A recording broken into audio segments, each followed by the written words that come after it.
हादसे की बात करते हैं जो हुआ किसी और राज्य में, लेकिन मातम बिहार में पसरा हुआ है। दरअसल नागपुर में फैक्ट्री में हुए हादसे से बिहार में मातम पसर गया है। बिहार के 6 मजदूर इस दर्दनाक हादसे में अपनी जान गंवा बैठे। हादसे के बाद हर तरफ दर्द, दुख, सदमा और सन्नाटा पसरा है।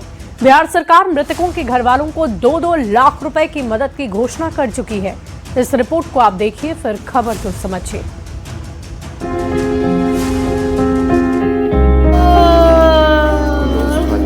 नागपुर से 1000 किलोमीटर दूर रोते बिलखते लोगों की ये तस्वीर है बेतिया की। परिवार में मातमी सन्नाटा पसरा है।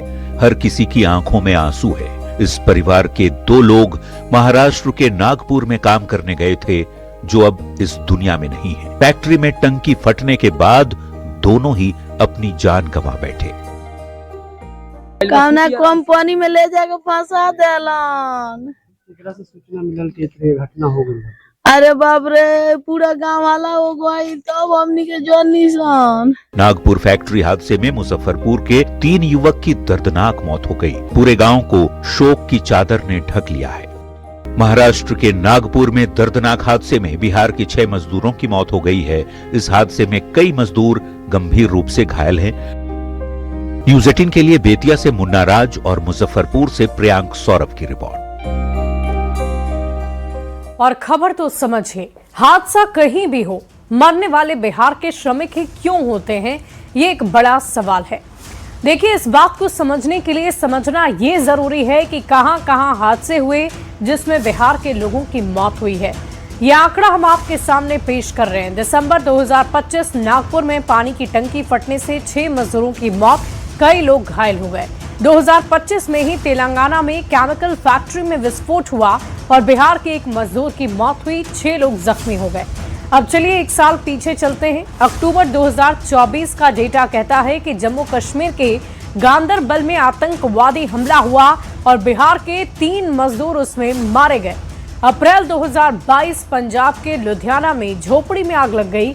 समस्तीपुर के एक ही परिवार के 7 लोगों की जलकर दर्दनाक मौत हो गई। अप्रैल 2022 आंध्र प्रदेश में केमिकल फैक्ट्री में ब्लास्ट हुआ और बिहार के 4 मजदूरों की मौत हो गई।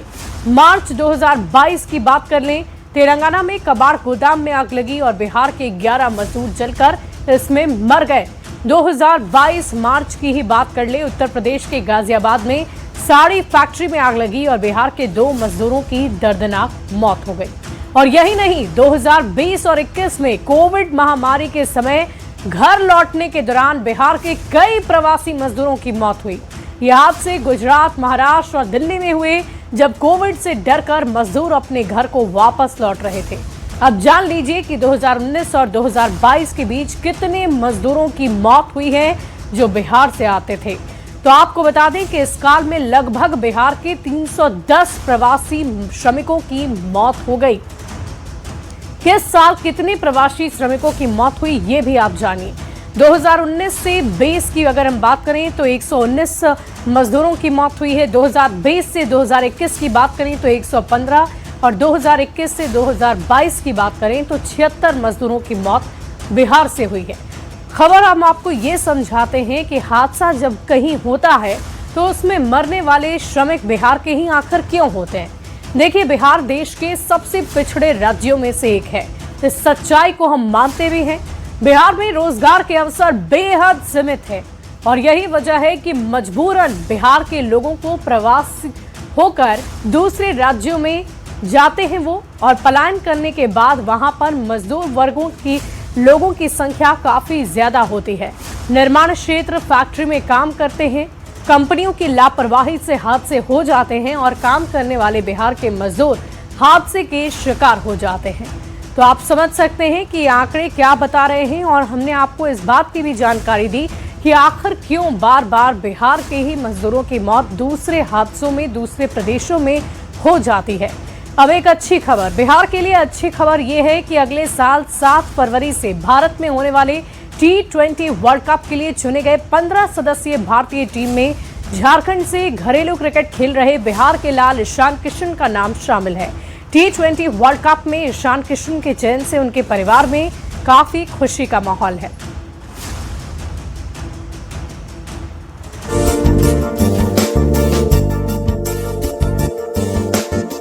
पटना का पुत्र, झारखंड घरेलू क्रिकेट का कप्तान Ishan Kishan T20 world cup में खेलेगा। 7 फरवरी से भारत में होने वाले T20 वर्ल्ड कप के लिए चुनी गई 15 सदस्यीय भारतीय टीम में ईशान किशन भी शामिल हैं।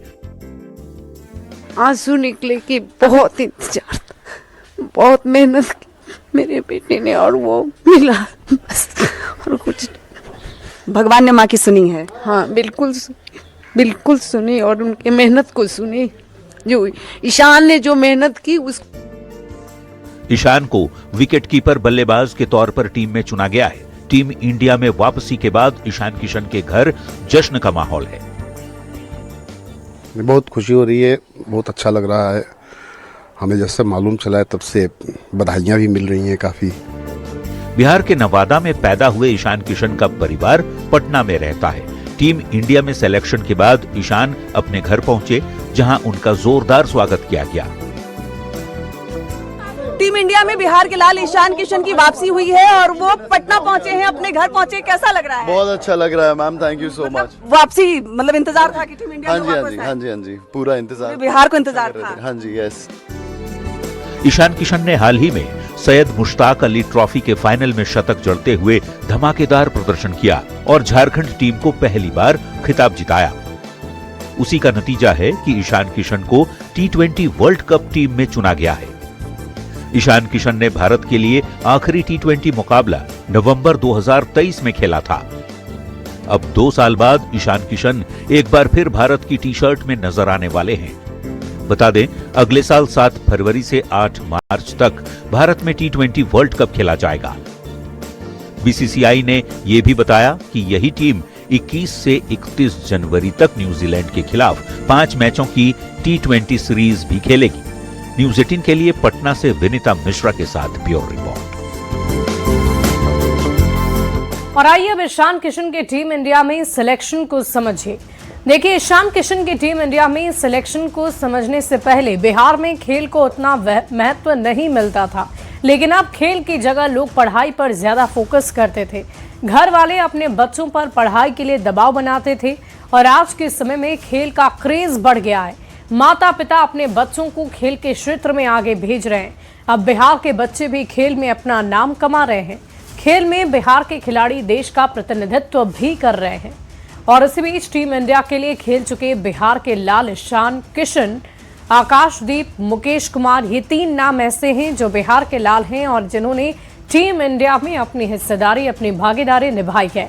आईपीएल में बिहार के कितने खिलाड़ी खेले ये भी आपको बता दें, 8।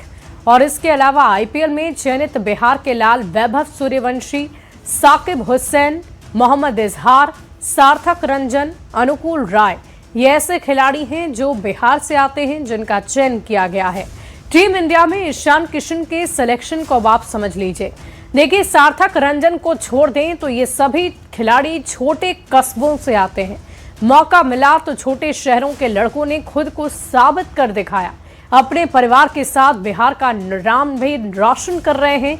और बिहार के लड़के कैसे क्रिकेट में परचम लहराने लगे, इससे भी हम आपको समझाते हैं। देखिए, हाल के दिनों में बिहार में खेल को लेकर माहौल बना है। राज्य सरकार ने खेल पर काफी फोकस भी किया है। राजगीर में अंतर्राष्ट्रीय स्तर का स्पोर्ट्स कॉम्प्लेक्स बना दिया गया। राजगीर में अंतर्राष्ट्रीय क्रिकेट स्टेडियम बन रहा है। मोइनुल हक स्टेडियम को भी अपग्रेड किया जा रहा है और इसके साथ ही बिहार अंतर्राष्ट्रीय खेलों की मेजबानी करने लगा है। तो आप समझिए कि बिहार सरकार का भी काफी फोकस खेल की तरफ गया है, जिसकी वजह से ईशान किशन का जब बिहार के खिलाड़ी होने के नाते उनका चयन भारतीय टीम में हुआ है तो काफी खुशी बिहार के लोगों को हो रही है और साथ ही साथ उनके परिवार के लोगों को भी। बढ़ते आगे, बीजेपी प्रवक्ता गौरव भाटिया ने राहुल गांधी के जर्मनी दौरे पर सवाल खड़े किए और सवाल उठाते हुए ये दावा कर दिया है कि उनके अमेरिकी अरबपति जॉर्ज सोरोस से संबंध है, जो कि अपने भारत विरोधी बयानों के लिए जाने जाते हैं। जर्मनी दौरे के दौरान राहुल गांधी ने कॉर्निया वुल के मुलाकात की, जिनके वैसे संस्थानों से संबंध है जो भारत विरोधी एजेंडे चलाते हैं। जर्मनी की तस्वीर है हर्टी स्कूल में, राहुल गांधी जी कॉर्नेलिया वुल के साथ नेता प्रतिपक्ष राहुल गांधी की जर्मनी यात्रा की तस्वीर दिखाते हुए बीजेपी के राष्ट्रीय प्रवक्ता गौरव भाटिया ने बड़ा हमला बोला है। गौरव भाटिया ने कहा है कि राहुल गांधी को जब संसद में रहना चाहिए तब वो विदेश चले जाते हैं और भारत विरोधी शक्तियों से मिलते हैं। कौन सा एजेंडा है भारत विरोधी कि भारत का नेता प्रतिपक्ष ऐसी शक्तियों से मिलके भारत के खिलाफ षड्यंत्र कर रहा है। गौरव भाटिया ने प्रोफेसर डॉक्टर कॉर्नेलिया वुल के साथ राहुल गांधी की तस्वीर दिखाते हुए निशाना साधा और आरोप लगाया कि कॉर्नेलिया वुल के वैसे संस्थानों से संबंध हैं जो भारत विरोधी एजेंडा चलाते हैं। गौरव भाटिया ने राहुल गांधी पर देश को बदनाम करने का आरोप लगाया। कहा, भारत के खिलाफ एजेंडा चलाने वाला जॉर्ज सोरोस और राहुल गांधी दो शरीर एक ही आत्मा है। कहावत है कि कुत्ते की पूंछ जो है वो टेढ़ी है तो सीधी नहीं हो सकती है। तो जिसकी आदत हो जाए इस तरह के बयान देने की भारत विरोधी, वो ये देता रहेगा। लेकिन ये कहना गलत भी नहीं होगा कि जॉर्ज सोरोस की पूंछ कौन है, पूछता है भारत। बता दें, अभी संसद का शीतकालीन सत्र चल रहा था, लेकिन लोकसभा में नेता प्रतिपक्ष के पद पर रहते हुए राहुल गांधी जर्मनी दौरे पर चले गए, जिस पर बीजेपी निशाना साध रही है। Bureau report, news 18। और आइए अब खबर को समझते हैं। राहुल गांधी पर बीजेपी ने आखिर क्यों निशाना साधा है? राहुल गांधी पर बीजेपी के आरोप। जर्मनी में भारत विरोधी लोगों से उनकी मुलाकात हुई। विदेश में भारत की छवि को वो खराब करते हैं, ऐसा कहा जा रहा है। राहुल गांधी पर बीजेपी ने क्या क्या आरोप लगाए वो भी जान लीजिए। जर्मनी में राहुल गांधी ने जॉर्ज सोरोस के करीबी से मुलाकात की। कॉर्नेलिया वुल से मिले हैं राहुल गांधी, ये भी कहा जा रहा है। कॉर्नेलिया वुल सेंट्रल यूरोपियन यूनिवर्सिटी की सदस्य हैं। CEU की स्थापना जॉर्ज सोरोस ने की थी और CEU को जॉर्ज सोरोस के ओपन सोसाइटी फाउंडेशन नेटवर्क से फंडिंग मिलती है। अब ये समझना जरूरी है कि आखिर कौन है जॉर्ज सोरोस, जिससे संबंध बताकर बीजेपी राहुल गांधी को घेर रही है, उन पर आरोप लगा रही है। देखिए, ये अमेरिका के अरबपति कारोबारी हैं। जॉर्ज सोरोस की पहचान एजेंडा चलाकर कई देशों की राजनीति और समाज को प्रभावित करने की रही है। इसके अलावा हम आपको बता दें कि उन पर कई आरोप भी हैं। कई देशों के चुनाव को प्रभावित करने के लिए वो फंडिंग करते हैं, समाज सेवा की आड़ में राजनीति में दखल देते हैं, पैसों के बल पर कई देशों की राजनीति में दखल देते हैं। ओपन सोसाइटी फाउंडेशन के जरिए काफी सक्रिय हैं और करीबन 100 देशों में वो सक्रिय हैं। जॉर्ज सोरोस पर कई गंभीर आरोप हैं। 1992 में बैंक ऑफ इंग्लैंड को तबाह कर दिया। बैंक ऑफ इंग्लैंड को तबाह कर $1 अरब कमाए। जॉर्ज बुश को हराने के लिए 125 करोड़ रुपए खर्च किए। फॉक्स न्यूज को बर्बाद करने के लिए $10 लाख लगा दिए। ब्रेक्जिट के खिलाफ अभियान में 4 लाख पाउंड खर्च किए।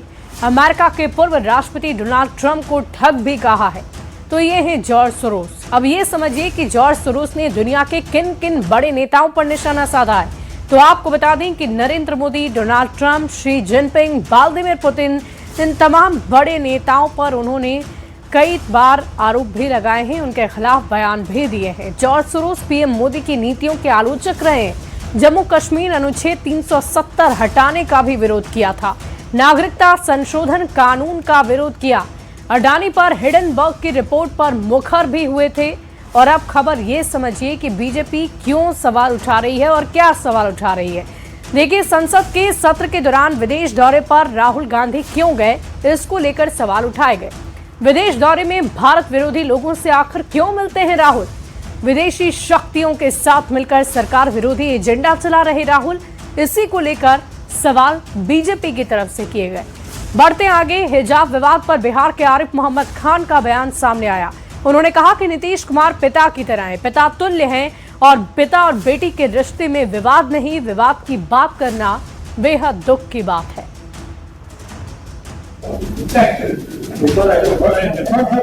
ये तस्वीर कई दिनों से विवादों के साये में है। नियुक्ति पत्र वितरण के कार्यक्रम में सीएम नीतीश कुमार ने नियुक्ति पत्र लेने आई डॉक्टर का हिजाब सरका दिया था, जिसके बाद अलग अलग राज्यों में अलग अलग पार्टियों के नेताओं ने हमला बोलना शुरू किया। आंचल के रूप में कोई उसका पल्लू खींचे, उसकी प्राइवेट स्पेस इन्वेड करे, ये अधिकार किसी को नहीं है। इस पूरे विवाद पर पहली बार बिहार के राज्यपाल आरिफ मोहम्मद खान ने बयान दिया है। उन्होंने कहा, नुसरत परवीन देश की बेटी हैं और नीतीश कुमार पिता की तरह। पिता बेटी के रिश्ते में विवाद नहीं करना चाहिए। विवाद की बात करना दुख की बात है। ये विवाद की बात है, आप लोगों ने विवाद बनाया। ये विवाद की बात है, बाप बेटी का मामला विवाद होता। ये कोई बात हुई? ऐसा नहीं होना चाहिए, ये गलत बात है। अरे वो बेटी है। इससे पहले कुछ ऐसा ही बयान जीतन राम मांझी ने भी दिया था। मांझी ने कहा था, नीतीश कुमार का इरादा गलत नहीं था और वही बात पूर्णिया से सांसद पप्पू यादव ने भी दोहराई थी। नीतीश जी का इंटेंशन आप देखिए, वो तो गलत नहीं है ना। वीडियो सामने आने के बाद से विपक्ष इस मुद्दे पर सियासी माहौल गरमाने में लगा है।